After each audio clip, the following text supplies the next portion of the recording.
You expect sunny beaches, Hollywood backlots, and silicon dreams when you think of California. That image is tidy, glossy, easy to sell in a travel brochure, palm trees, freeways, the occasional fog bank rolling in to ruin your perfectly curated skyline shot. But step off the pavement and far enough from the neon, and beneath the chaparral, the marshes, and the submerged shelves of the Pacific, there are places that refuse tidy explanations, places where the soil keeps secrets, and the stones keep time in ways that make us ask bigger questions than the neat maps of modern life would allow. This is not the sensationalism of tabloid headlines.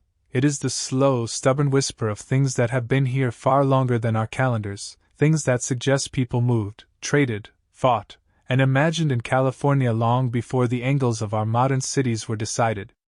From bones that challenge our assumptions about who walked these coasts to stone marks that could be messages or meaningless scratches, the state is a mosaic of mysteries, each tile worn and ambiguous.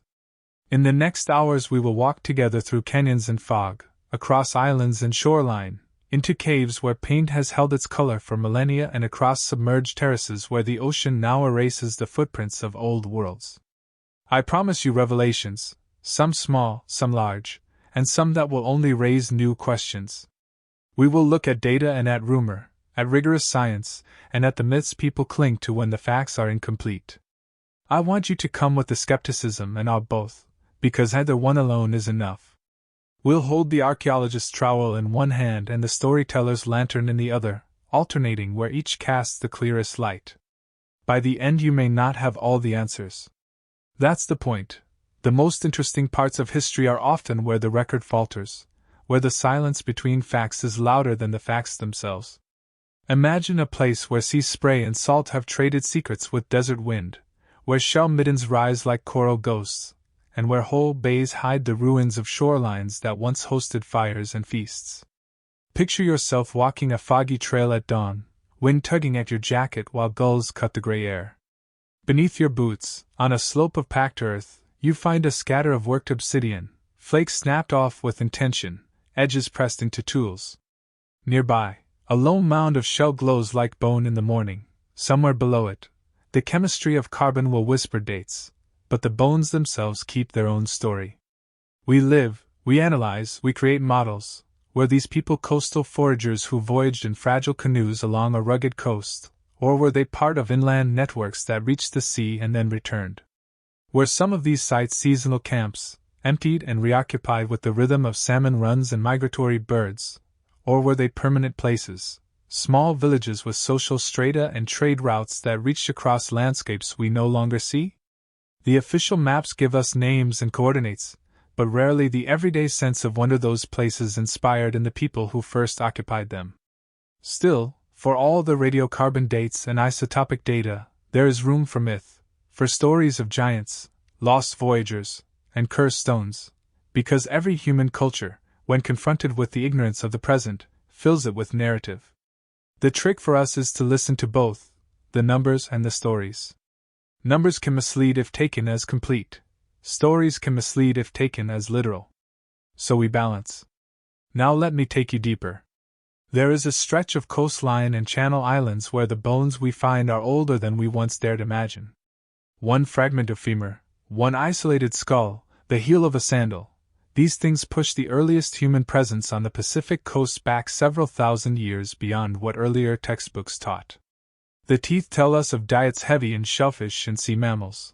Isotopes on bones sing of saltwater currents and coastal feasts. Tools, chert, obsidian, and bone, show craftsmanship and trade. Obsidian from inland quarries turns up in coastal middens, and coastal shell artifacts show up inland. Trade routes? Certainly. Voyages? Almost certainly. The sea was not a barrier but a highway. And yet there is disagreement about scale. Were these wide networks of exchange supporting large sedentary populations, or were they episodic, long-distance contacts between small groups traveling along meticulous knowledge of currents and rock shelters? Some scholars imagine elaborate canoe-building traditions, skillful inshore navigation, and seasonal island settlements. Others suggest that much of what looks like coastal complexity could have built up rapidly only in the late Holocene, after sea level stabilized and certain resources became reliably available. But here's where it gets tricky. Submerged terraces off the current shoreline indicate shorelines different from ours, and these terraces could host now-drowned camps that would rewrite our estimates of population density. If that's true, then our skeletal record is a gross undercount. Entire communities were simply lost to rising seas and are now buried beneath silted seabeds. Picture yourself walking a foggy trail at dawn on one of those islands, gulls circled overhead, kelp-stripped rocks, and the hush that precedes tide. Imagine a row of low stone alignments, so worn they could be natural if you squinted. Only when you look at them under an afternoon light do the deliberate faces of ancient peck marks appear, circles, concentric rings, lines that bend like grammar. Petroglyphs like these appear across California, from desert basins to coastal slabs, and they confound us because the same abstract marks can mean such different things to different peoples. Some archaeologists interpret these marks as territorial markers, clan emblems, or recording devices. Others see them as astronomical, calendrical notations tied to solstices or tidal cycles. Now, let's be fair.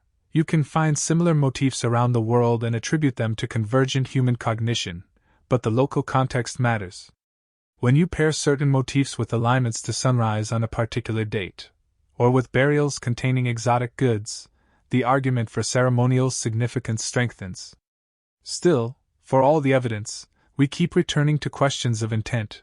Were these ritual maps for long-distance voyagers, warnings to others, or simply decorative marks whose meanings were obvious to contemporary eyes but opaque to ours? We still don't know. And then there are artifacts that make you stop and rearrange your mental furniture. Take, for example, the massive carved stones found inland in places where you would not expect to find monolithic labor. Stones with cavities, polished facets, and drilled holes that, by their dimensions, would have required greater mechanical advantage than we have reason to believe the known cultures in that region developed. Or perhaps they did, and we've underestimated their engineering. Measurements matter here. Holes large enough to accept timbers over a meter in diameter, surfaces smoothed as if by many hands with abrasives over considerable time, grooves that match the cross-section of woven ropes. One theory suggests these were anchors for ritual poles or even ramps for lifting large canoes ashore.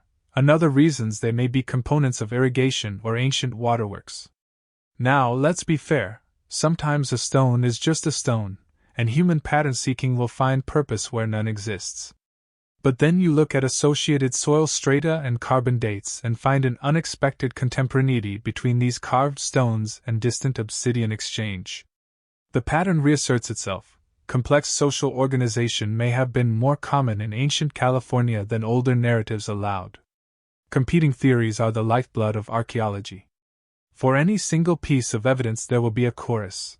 Conservative interpretations favor small-scale, opportunistic use of resources. Bolder readings posit organized, hierarchical societies with far-reaching trade and ritual. Both can take the same data and draw different world architectures around them. Take burial sites with grave goods that appear foreign to the valley where they were found. One model suggests these goods are the result of trade, a gift economy stretching across hundreds of miles. Another proposes migration or the presence of specialized artisans who traveled seasonally, leaving artifacts as ephemeral signposts of their movement. Still another thinks the foreign goods are spoils of ritual exchange, tokens marking alliances and intermarriage. Each model has evidence in its favor and each collapses under scrutiny in other respects. But the plurality of models is not a weakness, it's an honest reflection of the human past's complexity and our limited, fragmentary record. Let us speak of bones because bones will not lie entirely, even if their voices are incomplete. When skeletal remains are found in contexts older than previously accepted dates for human occupation, they demand rethinking. One such discovery, a set of human bones recovered from coastal sediments, and initially dated to a period that would push human presence on the Pacific coast back by millennia, caused a ripple through the academic community. Teeth morphology, where patterns consistent with heavy mollusk consumption, and isotopic signatures pointing to marine proteins forced scientists to update models of diet and mobility. Yet controversy followed, questioning the stratigraphic context, post-depositional movement, and possible contamination became a chorus of necessary skepticism. But what excites many scholars is the way these finds nudge us to imagine people navigating complex shorelines, using boats or rafts, timing their returns with bird migrations and seasonal fish runs. The mythic element here is irresistible: lost voyagers crossing the vast Pacific, or even transoceanic contact millennia before commonly accepted dates. Those are sensational claims and not ones you make lightly. The better path is to say that the deep antiquity of coastal occupation is now plausible beyond reasonable doubt, and that the sea, an environment so often treated as a boundary, was an active frontier where technologies and networks developed in ways we are only beginning to reconstruct. We still don't know. There are also sites where the physical scale of construction suggests social effort that is hard to reconcile with assumptions about small, mobile groups. Low earthen mounds appear along river terraces and near estuaries, composed of shell, bone, and midden refuse built up over generations. Some measure dozens of meters across and several meters high. To build them took time and cooperation.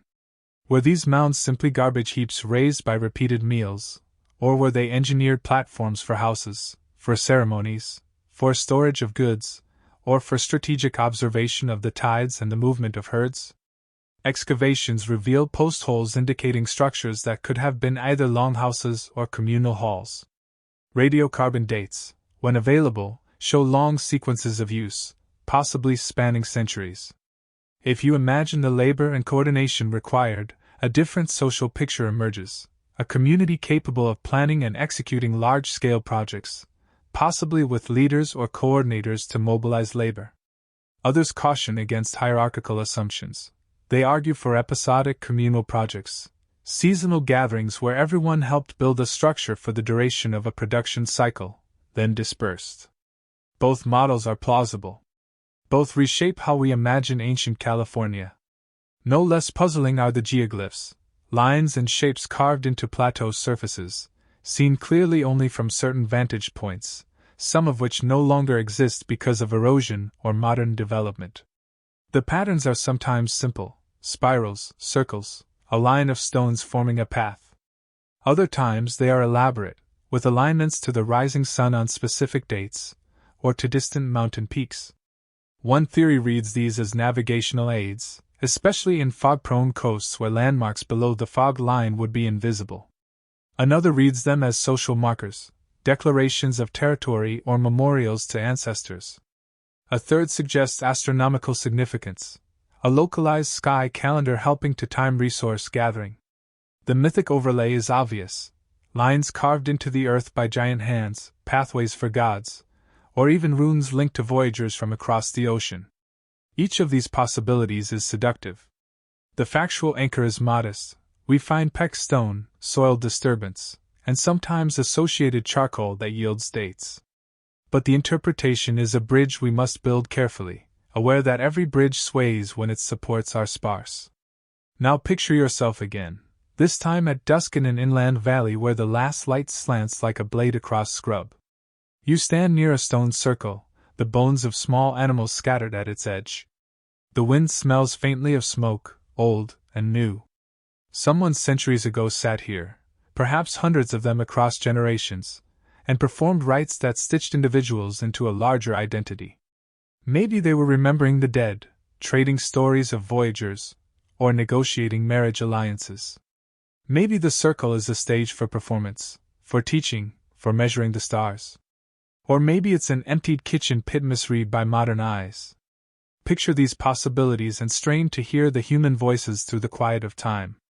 For every confident pronouncement about what something was, there are 3 honest lines that begin, "We can't be sure because..." And that humility, oddly, makes the mysteries richer. It keeps us human and curious. Before we close this installment, I want to pause on trade and the movement of ideas. Obsidian artifacts, shell beads, and certain styles of carved bone travel far beyond their source. When you find a distinctive obsidian type inland, you trace a line back to a volcanic source. The line becomes a road, and the road becomes a relationship network. Shell beads from the coast found hundreds of kilometers inland argue for exchange that is not casual and not sporadic. Theories explaining these networks range from down-the-line exchanges, goods pass from village to village like a relay, to direct voyaging and long-distance caravans. Some scholars even propose mechanisms of ceremonial exchange where objects circulated as part of rites that established kinship and obligation. That last model explains why certain exotic goods appear as tokens at burials and ceremonial contexts. They are social currency with deep resonance. Still, for every bead we can chemically source, there are questions about the social rules that governed exchange. Were these objects controlled by elites, or did they belong to a more horizontal, clan-based system? Different organizational structures imply different political complexities, and reconstructing them is one of archaeology's most imaginative tasks. So far in this first part of our journey, and this is only the beginning, we've touched on a coastline that hides drowned camps, petroglyphs that might be maps or myth, carved stones whose purpose is debated, and trade networks that imply social complexity. We've used science, carbon dating, isotopic analysis, obsidian sourcing, and stratigraphic study. We've also used humility, accepting that some things cannot be pinned down yet. In the next segments we will dig deeper into specific sites, islands, inland basins, coastal terraces, and mountain caverns, allowing each its full story with dates, measurements, artifacts, and the competing theories that breathe life into the debate. We will give each mystery its scene-setting teaser, its measured catalog of finds, and its mythic possibilities. For now, as you step off the trail and pull your coat tighter against the coastal wind, remember that each piece of data is a voice trying to speak across thousands of years. The silence between the voices is not emptiness, it is an invitation. Keep listening. We still don't know. A single sentence teaser. On a fog-lashed chain of islands off the Southern California coast, shells piled in ancient middens and the bones of people who ate the sea tell a story of daring voyages, lost shorelines, and traditions that could rewrite our understanding of coastal life. The Channel Islands are a study in contradiction, outwardly small and wind-worn. Their archaeological profile is enormous. These islands, narrow ridges of oak and sage rising from cold Pacific currents, hosted human activity for thousands of years, with occupation layers that reach deep into the past. On islands where fresh water is scarce and cliff lines pose constant danger, people nevertheless built persistent communities, harvested marine mammals, and developed intricate technologies for sea travel. Shell middens on these islands can measure several meters in height and tens of meters across. They are composed of layers upon layers of refuse, shells of abalones and limpets, fish bones, charcoal from hearths, and the occasional bone of a sea mammal. Measurements matter. Some middens are measured in the hundreds of cubic meters, the accumulation of generations of meals and ceremonies. Burial contexts found within or near these middens sometimes contain grave goods, bone tools, pattern beads, and occasional items made from materials sourced on the mainland, which suggest trade and symbolic usage beyond mere subsistence. Radiocarbon dates from different strata indicate repeated use of certain sites over millennia, with some levels dating to a period that places humans on these islands at epochs contemporaneous with the earliest widely accepted dates for coastal occupation in North America. The cultural name most often associated with much of this archipelago in more recent millennia is the Chumash among others, but occupation here stretches far before historic ethnographies, into deep prehistory where named cultures give way to archaeological phases defined by tool types and subsistence signatures. Key discoveries on these islands are both practical and tantalizing. The Arlington Springs remains, for instance, show humans were navigating coastal systems earlier than previously assumed. But beyond individual remains, the artifacts assemble a picture of a mariner culture: finely worked bone harpoons and fishhooks, shell beads fashioned into precise shapes, and evidence of boat-building technologies inferred from rock features and ethnographic analogues. The presence of obsidian from mainland sources indicates trade lines or direct voyages across channels of water. The possibility of constructed seagoing vessels is supported by the sophistication of fishing implements and the diversity of species exploited, which includes deep-water fish that require specialized gear. Ocean currents and seasonal winds would have been formidable obstacles without navigational knowledge and watercraft, yet the archaeological record suggests people overcame them. One persuasive line of evidence is the distribution of certain exotic goods, mainland-sourced materials found in island burials, and island products found inland on the mainland, both pointing to regular exchanges. Competing theories attempt to explain how and why such island communities persisted. The conservative view posits periodic colonization. Small groups crossed to the islands when resources were abundant and returned during leaner times, with permanent settlements only arising later when environmental conditions stabilized.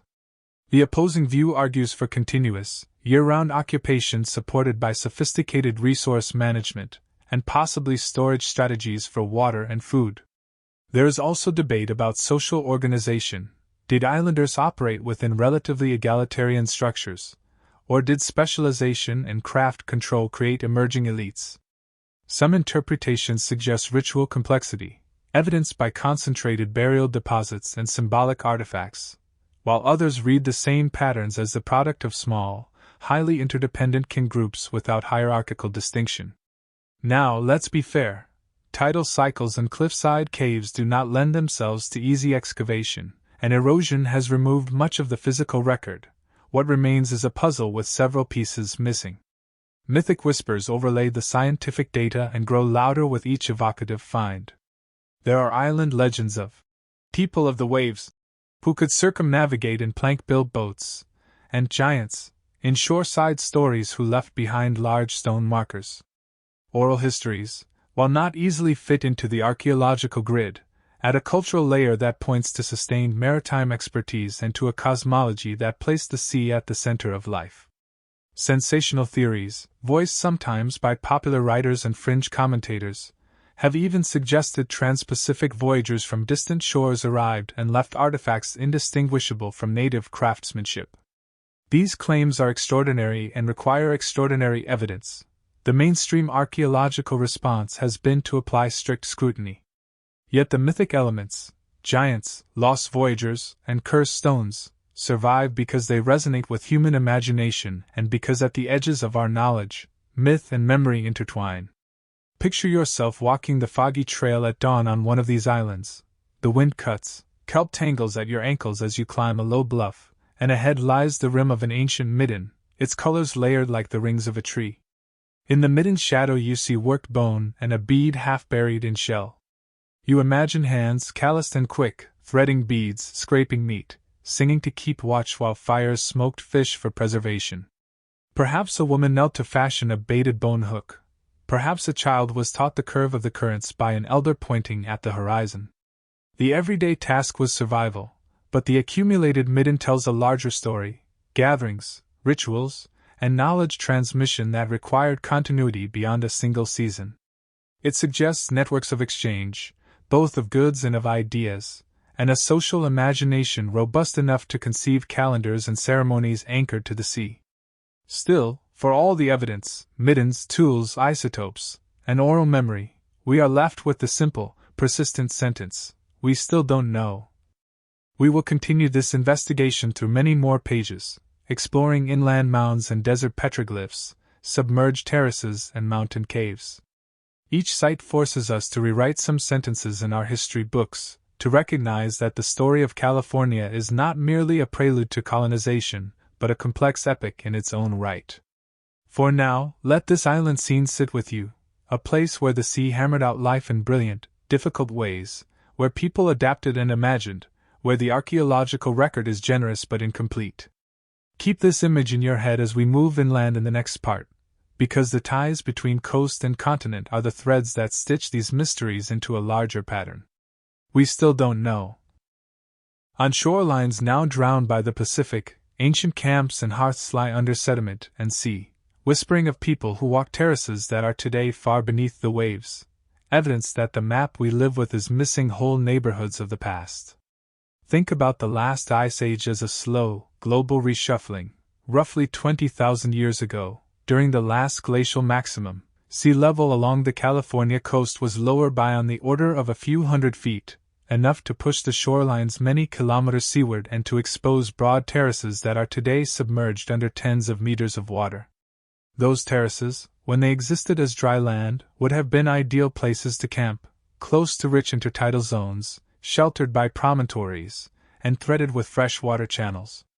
Paleocoastal life, as we now understand it, did not cling to a line marked on modern maps. It moved across a landscape that the ocean has since redrawn. Geologists and archaeologists working together reconstruct those paleoshorelines with sonar mapping, sub-bottom profiling, and paleogeographic modeling, and their results show that large areas now underwater were dry and habitable when people first colonized these coasts. That realization flips a basic assumption. The absence of early sites on modern shores may not mean people weren't there. It may mean the people lived where the sea now covers. There are concrete finds that force us to reckon with this drowned world. The Channel Islands preserve human remains dated to the terminal Pleistocene, reminding us that people were not only along the ancient shoreline but were living, dying, and building on islands that now sit offshore. The Arlington Springs ephemera, for example, have radiocarbon dates that place human presence on Santa Rosa Island to roughly 13,000 calendar years before present, proof that maritime lifeways were ancient, and that the coast was an active stage for deep-time human activity. Those bones lie within sedimentary records tied to a landscape very different from today's beaches, and their existence pushes us to imagine camps located on terraces now under seawater. When we couple those island finds with sonar map submerged terraces near the mainland, a pattern emerges. Parts of the human past are simply out of reach because they sit beneath the blue. Underwater archaeology along the North Pacific coast, a field that matured in several waves over the last half-century, has begun to find the outlines of these lost neighborhoods. Early wet site investigations in the latter 20th century gave way to more methodical sub-bottom and geophysical surveys, and researchers now identify buried beach ridges, peat deposits, and shell-bearing layers at depths that correspond to the sea level stand of the early Holocene and late Pleistocene. In some cases, sonar and chirp sub-bottom profiles revealed the shape of old shorelines and potential burial mounds or midden accumulations, and core samples can recover charcoal and organic remains that yield radiocarbon dates, anchoring human activity to a drowned terrace. This is not mere speculation. Methodologies to map and to test these paleoshorelines have improved substantially, offering a road map for where the next discoveries might lie. Yet the ocean is a difficult preservative. Sometimes it buries, sometimes it scours, and the archaeological signal is faint and patchy. The finds themselves are evocative and, at times, startling. Diverse and remotely operated vehicles have located shell-rich deposits and deposits of worked stone in intertidal and nearshore contexts that, when dated, fall in the mid to late Holocene and earlier. Large shell middens, when found intact beneath a meter or two of marine sediment, are time capsules. They preserve food remains, charred plant and animal bone, and occasionally worked artifacts. The existence of such submerged middens suggests communities engaged in long-term resource harvesting and discard practices in places that are now underwater. In short, the archaeological record of California's human past is, quite literally, partly underwater. This creates both frustration and excitement for scientists. Frustration because the most telling evidence can be inaccessible, and excitement because the sea holds the potential for discoveries that could dramatically alter our narratives of population density, mobility, and maritime technology. How, then, do we read the silence? Competing theories divide along practical and interpretive lines. One conservative model stresses preservation bias. Sea level rise drowned many paleocoastal sites and removed the majority of physical evidence, so the patchy record we have is an underrepresentation rather than a sign of absence.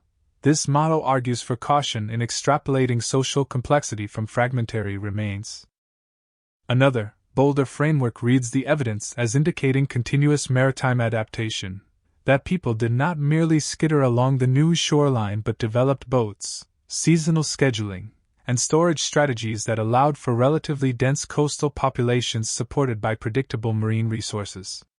A third line of thought suggests that submerged features might represent short-term episodic occupations tied to specific events, seasonal fish runs, bird migrations, or episodic exploitation of stranded sea mammals, rather than continuous sedentism. Each model pulls a different social picture, either low-density mobility, high-density maritime life, or something between. The archaeological tools, stratigraphy, Radiocarbon dating, isotopic analysis, and artifact sourcing can sharpen these pictures but rarely offer a single, definitive portrait. Still, for all the evidence and modeling, the precise nature of population structure and the scale of coastal social organization in the terminal Pleistocene and early Holocene remain subjects of lively debate. There are practical measurements that anchor this debate. Sea level reconstructions indicate rises measured in tens to over 100 meters since the last glacial maximum. Those rises were not instantaneous but occurred in pulses, some of them rapid in human terms, rearranging coastlines over centuries or millennia. Paleoshorelines that now sit at depths of 10 to 40 meters offshore would, in the late Pleistocene, have been broad terraces supporting camps, fresh water seeps, and trails. Middens measuring several meters thick suggest repeated occupation and generation-scale accumulation. Meanwhile, skeletal and isotopic analyses from coastal and island sites demonstrate diets heavily weighted toward marine protein, shellfish, fish, and marine mammals, reinforcing arguments for maritime expertise. When you translate those measurements into human behavior, you imagine knowledge systems tuned to tides, storms, kelp seasons, and the migratory rhythms of fish and birds.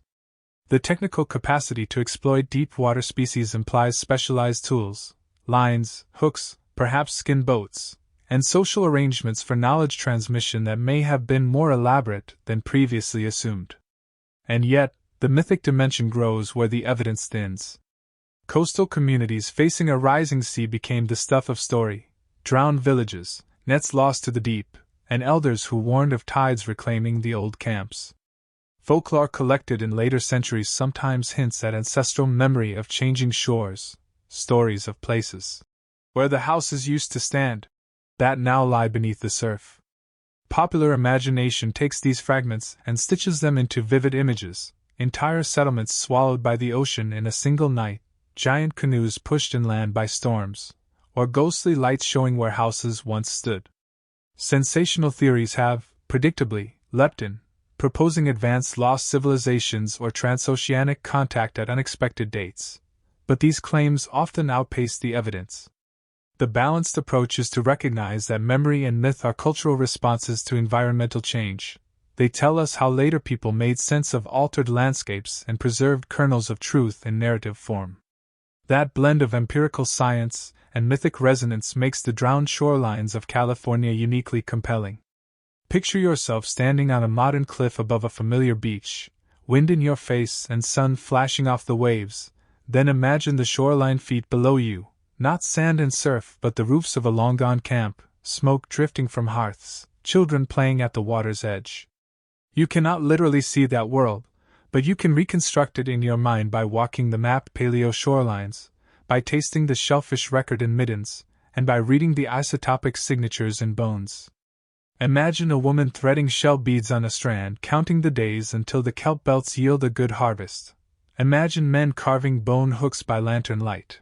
Imagine communal gatherings where stories bound inland kinship to coastal abundance. That imagined scene is not fantasy. It is an attempt to fill the gaps the sea left behind, to place humans back into the landscapes they once knew intimately. Yet the reconstruction is tentative, and scholars must constantly test it against new data. We still don't know precisely how many camps were lost, how dense populations were on those now submerged terraces, or whether certain technologies were widespread or localized. There are methodological innovations that offer hope. High-resolution chirp sub-bottom profiling can reveal buried beach ridges. Cores can extract plant macrofossils and charcoal for dating. Underwater remote sensing can map potential midden mounds. And predictive models that combine sea level curves with topography help identify promising search zones. Collaborative teams of archaeologists, geologists, and marine scientists now reach into the blue with roving vehicles and coring rigs, testing hypotheses that earlier generations could only imagine. Each successful core brings a new date, a new fragment, and sometimes a transformative insight. A hearth that predates earlier occupation models, a shell layer that points to an exploited resource previously unrecognized, or a sediment package that clarifies the pace of inundation. The work is slow and expensive, but the payoff is a more complete map of human prehistory on the Pacific margin. Finally, and perhaps most profoundly, the submerged landscapes force a humility about how we write human history. The neat narratives of migration and settlement are always provisional when the ground beneath us is moving and when whole swathes of the past lie underwater. The parts of California that surfers and beachcombers traverse on any given morning are, in places, only the thin epidermis of a far deeper palimpsest of human life. If you want a single reflective insight to carry away, it is this: landscapes change, seas rise, and cultures adapt. And the stories that survive are the ones that can carry those adaptations across generations. Archaeology under the sea is not just the retrieval of artifacts. It is an act of restoration, of returning voices to the places that once held them. We still don't know everything about the drowned neighborhoods and lost terraces of California, but the ocean no longer looks like an empty archive. It is a repository we are learning to read. We still don't know. The valley opens like a hell breath. Low hills rolling into a flat basin, the light soft and wide, and if you stand in that hush you can feel how easy it would be for people to live here for generations, to notice seasons and stars and to mark time with stones. In several inland corners of California, river terraces, estuarine basins, and broad alluvial fans, archaeologists have uncovered earthen mounds and platform-like middens whose scale forces a rethinking of social organization in prehistoric times. These are not mere scatters of refuse. Some rise 2 to 5 meters above the surrounding ground and measure tens of meters across, their faces composed of layered shell, ash, bone, and compacted earth. Radiocarbon dates pulled from layers in a handful of well-studied mounds indicate repeated episodes of construction and use spanning centuries. Some straight up fall into the late Holocene, roughly 1000 to 1600 C, while deeper levels sometimes push into the Middle Holocene and even earlier, depending on local preservational contexts. The culture names familiar to ethnographers, Yokuts in the San Joaquin Basin, Miwok in the Sierra foothills, and Ohlone along the northern California coast, are part of a continuum, but the deeper past here resists tidy labels. We talk instead in archaeological phases and in the language of stratigraphy because the people who labored to raise these mounds left a sedimentary diary rather than a modern census. What draws us into these sites is the mixture of the mundane and the monumental. In cross-section you see layers of tiny shells, fish bone, and charred seeds, everyday meals compacted by generations of footsteps, capped in places by discrete layers of deliberately placed stones or post holes that signal structures once stood on top. Measurements matter. A single mound might contain dozens of post molds spaced in geometric alignments, suggesting a longhouse or a platform used seasonally for storage or ceremony. In some of the larger complexes, features interpret as causeways or channels hint that water management or ritual procession may have been part of the domestic landscape. The presence of exotic materials, obsidian from source quarries tens or hundreds of kilometers away, marine shell beads from distant coasts, and groundstone implements fashioned in stylistically distinct ways, indicate that these places were nodes in far-flung networks of exchange and meaning. The sheer labor implied by the mound's construction, moving cubic meters of shell and soil, shaping platforms, and maintaining timbered structures, argues for organized collective activity beyond the scale of a small, transient band. How to read that collective labor is the subject of competing theories. One set of scholars interprets large mounds as evidence of emergent hierarchy, labor mobilized under leaders for ritual or economic reasons, perhaps to store surplus harvested grain or fish, or to stage ceremonies that consolidated power and lineage. This model points to differential burial practices found at some mound sites where select burials are accompanied by shell beads, polished celts, and worked bone, goods that may mark social distinction. A different perspective emphasizes episodic communalism, that seasonal gatherings for processing salmon or acorn could involve coordinated mound construction as a byproduct of periodic feasting and social obligation, without the necessary implication of hereditary chiefs. In that view, inequality is limited and situational. The mound is a memory place created and recreated by many hands. Now, let's be fair, some mounds will yield traces consistent with both models, which suggests the past may have been neither strictly egalitarian nor rigidly hierarchical but something more fluid, changing across centuries and in response to resource pressure, and contact with neighboring groups. There are specific finds that complicate and enliven the debate. At certain valley sites, archaeologists have unearthed caches of finely made shell ornaments and beads, in one case a concentration of over 1,000 worked shell beads clustered near a burial that measured roughly 2 meters across, the kind of cache that suggests deliberate placement and symbolic investment. At others, post-hole patterns hint at structures large enough to host dozens of people under one roof, longhouses that, if reconstructed, measure 10 to 20 meters in length. Groundstone tool assemblages found in situ indicate communal processing areas for acorn flour or for the butchery of fish and game, there were patterns revealing repetitive, specialized tasks. Measurements of the middens themselves, sometimes stretching 50 meters in length and rising several meters, indicate consumption and discard practices shaped by centuries of use. When radiocarbon dates from charcoal hearths at the mound's base are compared with dates from the upper layers, a multi-century chronology sometimes emerges, making these places not seasonal anomalies but long-term loci of human life. This material testimony breeds theories about trade, ritual, and identity. One line of reasoning proposes that platform mounds served as political staging grounds, places where clan leaders announced alliances, where marriage exchanges were formalized, and where trade goods, shells, obsidian, and decorative bone, were pooled and redistributed. Another suggests these were storage and economic centers for surplus resources, a proto-infrastructure that stabilized communities during lean seasons. A third claims these were ritual plazas, elevated stages for dances, funerary rites, and ancestor veneration that drew people from across a landscape and so accrued wealth and prestige in a ceremonial sense rather than an economic one. Each theory finds support in different combinations of artifact distribution, spatial organization, and ethnographic analogy. Each also meets limitations because direct evidence for leadership or for formal political institutions rarely survives in stone and bone. Still, for all the sophistication of excavation and analysis, we must admit that each reading carries assumptions about how people organize and why they invest labor, assumptions that, taken too strongly, can flatten the nuanced mosaic of ancient lives. Now, the mythic layer grows easily when you stand in the shadow of a platform mound and imagine voices resonating across a sunlit plaza. In local oral traditions there are stories of people who piled shells into hills, and of elders who spoke of a time when certain families maintained secret songs and objects that regulated marriage and harvest. Sometimes those stories drift into tales of giants, burly ancestors who built enormous stone features, or of hidden caches that, if opened, would bring misfortune. The sensational fringe has fed on such motifs, inventing lost empires and artificially inflated population estimates that mainstream archaeology must counter with careful measurement.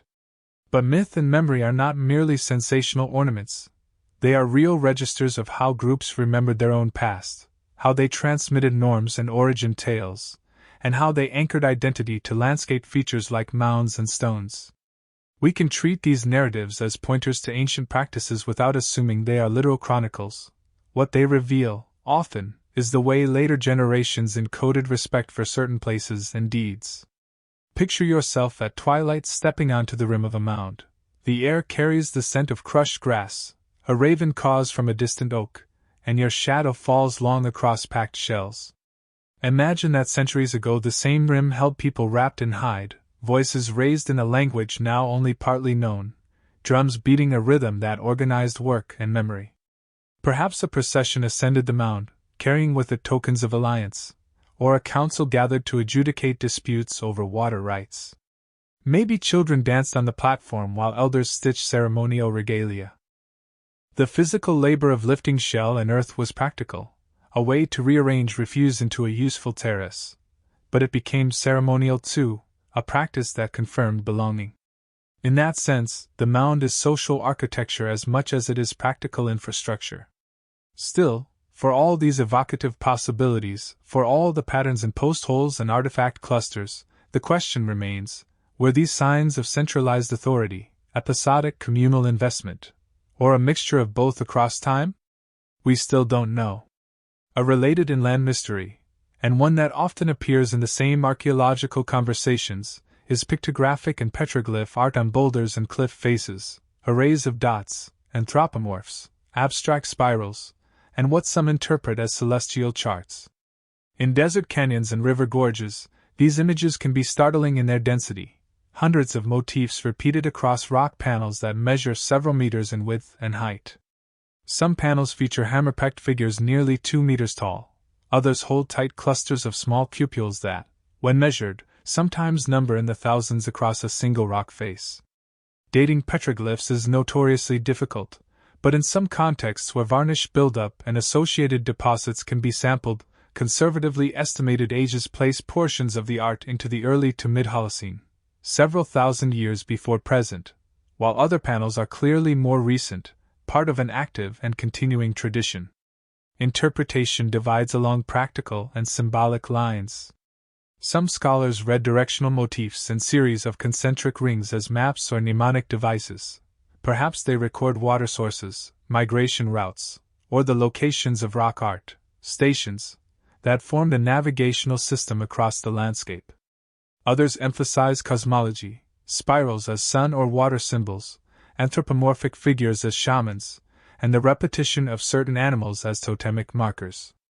A third group treats petroglyph landscapes as performance spaces, where rock faces provided a durable backdrop for rites, initiations, and seasonal ceremonies, with the art serving as the physical memory of those events.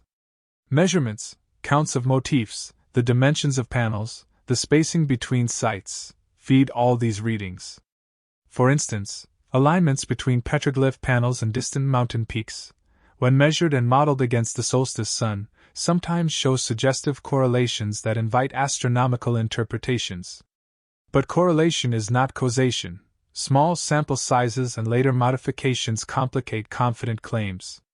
Still, the image's sheer scale and repetition argue for sustained cultural investment in the creation and maintenance of symbolic landscapes. Mythic overlays again thicken the air here. Local lore sometimes speaks of rock faces as speaking stones, places where the world of the ancestors is thin and where power accumulates. Stories of hidden pathways, subterranean cities, or of giants scratching the earth with their fingernails swirl around petroglyph sites in ways that blend cosmology and awe. Popular writers have dramatized these motifs with claims of lost tribes and secret knowledge baked into stone, but the responsible task is to parse the sensational from what the physical evidence can bear. Petroglyphs tell us that people marked place in durable ways, that some images were repeated across time and space, and that art was a durable technology of memory and identity. They demonstrate a human hunger to leave a trace, to speak across time. Picture yourself touching a peck spiral, feeling the coolness of the rock under your palm, imagining fingers that once held a hammerstone and the patient rhythm of pecking out a shape over hours or days. Hear the imagined chant that might have accompanied the labor. Hear too the harsher voices of scholars who ask for stratigraphic anchors and for caution in reading meaning from motif alone. Both impulses, wonder and rigor, are necessary companions. We still don't know. As the dusk deepens over these mound rims and rock panels, one reflective insight holds: monuments and marks of the inland past are not simply archaeological objects. They are places where human groups negotiated life, how to feed themselves, how to remember, how to bind people into durable social forms. Whether the labor indicates centralized authority or episodic communal action, whether the petroglyphs map space or cosmology, the acts of marking and building are profound statements of belonging. They tell us that people invested in the landscape not only for survival but to make meaning out of survival.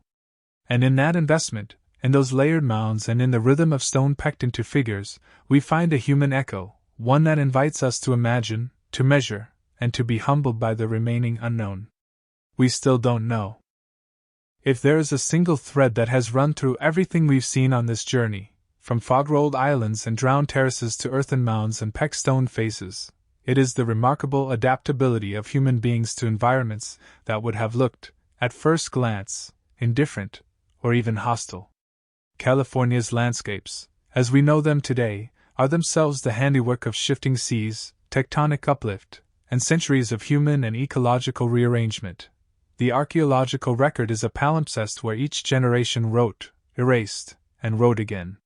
When you step back and look at the patterns we've traced, maritime expertise hinted at by bone hooks and island middens, large-scale communal labor suggested by platform mounds, the durable symbolic investments of petroglyph panels, and the mute testimony of submerged camps, you see variations on a single theme: people making complex lives in complex places, learning to read the rhythms of wind, tide, river, and season, and building social forms that match those rhythms. If that sounds like a modest conclusion, it is because modesty is the right posture here. The past resists grand narratives when the data are fragmentary, but modest conclusions built on careful measurement are often the most powerful. We have also seen that the line between myth and evidence is not a clean one. Oral traditions, legend, and local memory do not map neatly onto radiocarbon dates and obsidian sourcing results, yet they form an interpretive layer that scholars increasingly take seriously. Where a later community remembers the place where the houses used to stand, modern science may find a drowned terrace with hearth charcoal and shellfish remains. Where a rock face is said to speak, we may find panels that, when modeled against the solstice sun, show alignments suggesting calendrical knowledge. Myth is not a substitute for method, but neither is method a denial of the human ways of remembering. The two together, empirical rigor and empathetic listening to memory, produce a richer, more humane history than either could alone. Now, let's be fair, myths can be misleading, and scientific methods can be misapplied. Both need checks and balances. The healthiest approach is pluralism: employ multiple lines of evidence, test competing hypotheses, and remain willing to revise long-held models when new data demand it. Throughout the scenes we've visited, three methodological threads recur: careful excavation and context-sensitive analysis, interdisciplinary collaboration, and humility about inference. When archaeology keeps careful stratigraphic control, when every shovel scrape, every soil change, and every charred fleck is recorded, the narrative possibilities expand. Interdisciplinary teams that marry geophysics and paleogeography with traditional artifact analysis can map paleoshorelines and identify promising submerged terraces for testing. Isotopic specialists help decode diet and mobility from bone chemistry. Lithic analysts untangle trade networks from obsidian geochemistry.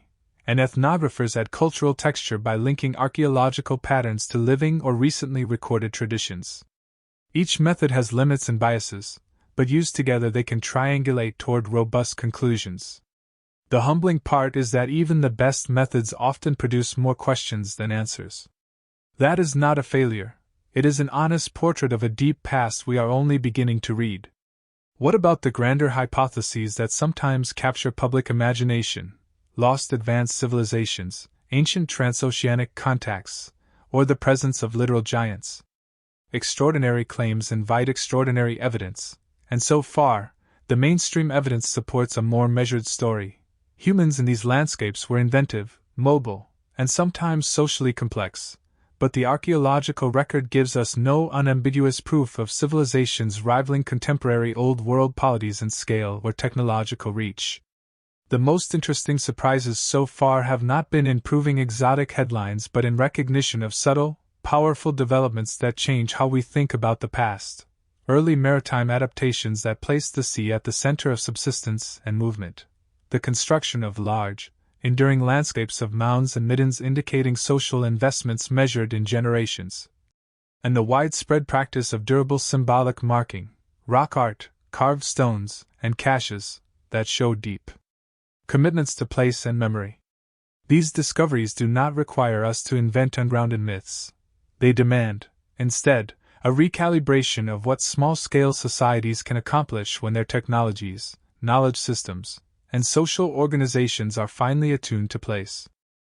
Emotionally, I suspect part of our fascination comes from a human reflex, the desire to know where we came from and how those who came before us faced the same puzzles, scarcity, identity, kinship, and meaning, that we confront today. Standing at a midden, touching a bead, or tracing a peck spiral is an encounter with continuity. It is proof that the impulses that shaped our lives, to make, to exchange, to mark, are long-lived.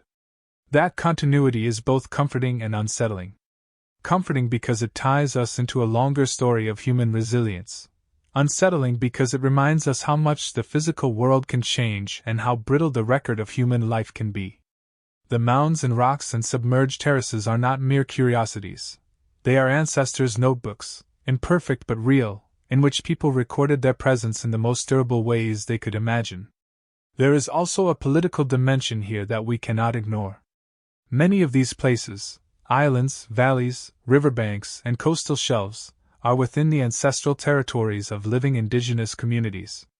The work of archaeology and paleo-environmental reconstruction is not neutral when it interacts with living people whose descendants still hold cultural knowledge, whose lineages were affected by colonization, and whose rights to stewardship and interpretation of their past must be respected. Collaboration with indigenous communities has moved from optional to essential in contemporary practice. Co-designing research, respecting restrictions on sacred materials, incorporating oral history, and ensuring that findings serve, rather than exploit, living communities. That ethical posture strengthens science because it grounds work in broader moral and cultural responsibilities. It also anchors interpretation in relationships that span centuries, making the stories we tell more accountable and more generous to those who carry the past forward.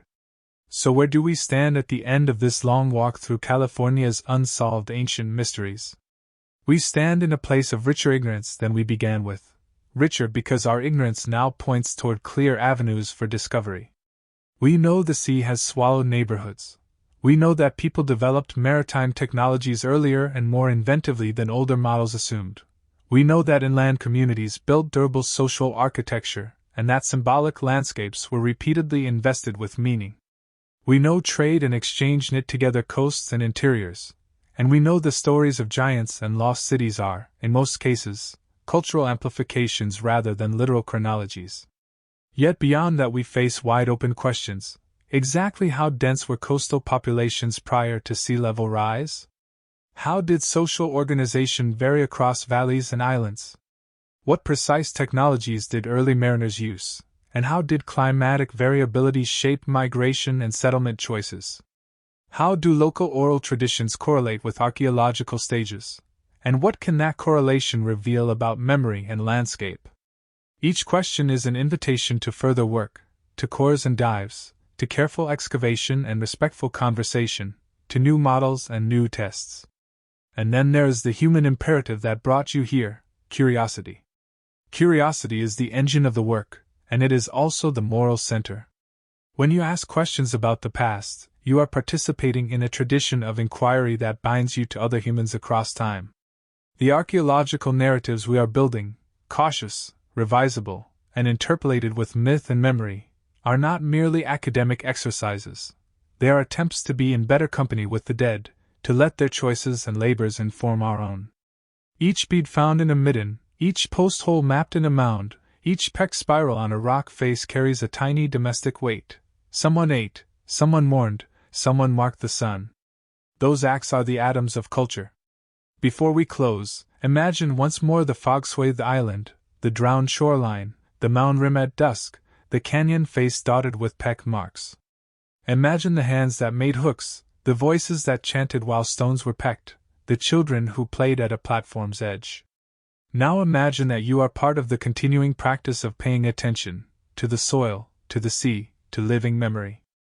Imagine that you approach these places with both scientific rigor and moral humility, excited for discovery but careful about its consequences. That is the posture that will yield the richest stories and the most respectful outcomes. Keep digging, some secrets still lie just beneath your feet.